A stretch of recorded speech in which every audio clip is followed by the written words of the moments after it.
Monsieur le député, la parole vient ensuite à Madame la présidente Valérie Rabault. Merci, Monsieur le Président. Messieurs les ministres, Monsieur le Président de la Commission des affaires économiques, Monsieur le rapporteur, mes chers collègues. Alors, je ne vais pas utiliser le temps du Président qui peut être un peu extensible, comme l'a fait le Président Mélenchon. Je me contenterai de quelques points, messieurs les ministres, si vous le permettez. Le logement, et nous le savons sur ces bancs, est au cœur de nombreuses politiques parce que c'est lui qui fait levier pour faire avancer la cohésion de nos territoires. Cette cohésion représente pour beaucoup d'entre nous l'objectif qui motive notre action politique. Et il me semblait que cette cohésion faisait aussi partie des objectifs du président de la République, puisque lors de ses vœux aux Français le 31 décembre dernier, il déclarait, et je vais le citer, « Sur le plan national, l'année 2018 sera à mes yeux celle de la cohésion de la nation ». Messieurs les ministres, nous partageons avec vous et avec le président de la République cet objectif de cohésion de la nation. Aussi, nous sommes surpris que vous nous présentiez aujourd'hui un projet de loi qui contribue à faire l'inverse. Assurer la cohésion de la nation passe par la mixité. Si vous assignez tous ceux de nos concitoyens qui connaissent des difficultés à vivre uniquement entre eux, vous cassez la mixité et ne parviendrez jamais à la cohésion de la nation. Alors j'espère que le débat parlementaire fera évoluer votre texte, car à ce stade, nous considérons, au sein du groupe Nouvelle Gauche, que votre texte détricote les outils qui permettent de contribuer à la mixité. Concrètement, de quoi s'agit-il ? Vous avez un article, je crois que c'est le 37, qui supprime la gestion fine de l'attribution des logements sociaux. En effet, la loi ALUR a créé une commission spécifique d'attribution des logements sociaux qui réunit tous les acteurs, le maire, le préfet, les bailleurs sociaux. De par sa composition, elle a une connaissance extrêmement fine, immeuble par immeuble, des réalités qui s'y trouvent, et ce qui permet une gestion la plus proche du terrain des attributions pour plus de mixité sociale et pour anticiper aussi les phénomènes communautaires. Vous proposez de la supprimer. Elle a 1 an d'existence, vous proposez de la supprimer. Vous reproduisez ainsi les erreurs du passé, préférant laisser les clés de la décision d'attribution des logements sociaux à des responsables qui sont éloignés du terrain, éloignés des réalités et qui auront la tentation que nous avons déjà observée depuis plusieurs années, de regrouper dans un même immeuble des personnes de même profil et voire souvent qui appartiennent à une même communauté. Deuxième point qui nous inquiète, votre projet enlève la priorité accordée aux logements sociaux en cas de transformation de bureaux en logements. En effet, vous étendez à toutes les transformations de bureaux en logements les dérogations aux règles d'urbanisme qui prévalent aujourd'hui uniquement quand on transforme des bureaux en logements sociaux, c'est l'article 9. Il n'y a pas besoin, messieurs les ministres, d'être grands devins pour imaginer que les promoteurs préféreront transformer des bureaux en logements qui pourront revendre peut-être à un prix plus intéressant qu'à les transformer en logements sociaux. Enfin, toujours dans votre texte, votre projet, vous permettez au préfet de réquisitionner des locaux pour l'hébergement d'urgence, y compris dans les quartiers prioritaires de la ville, sans solliciter l'accord des maires. Ce qui entraînera inéluctablement des difficultés, la concentration de public en difficulté.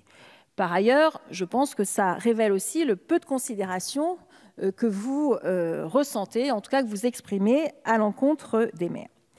Alors, là où il y a un problème qui dépasse la mixité, c'est sur le plan économique.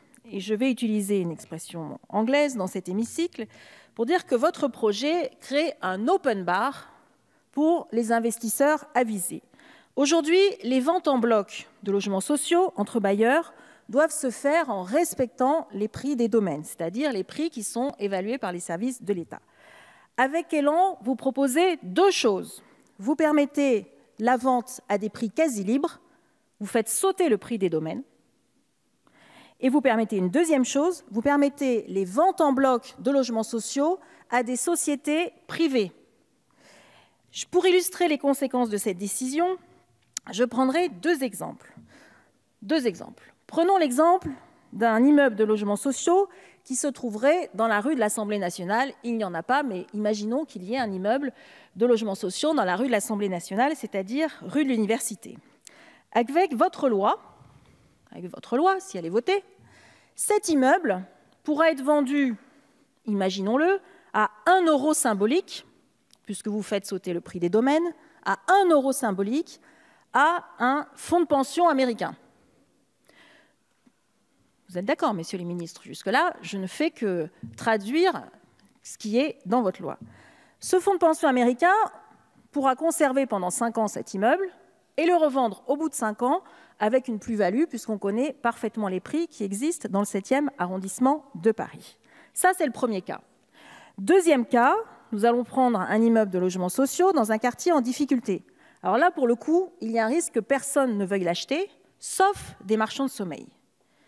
On verra bien, et c'est ce qui est à craindre, que des marchands de sommeil se précipitent pour réaliser ces transactions.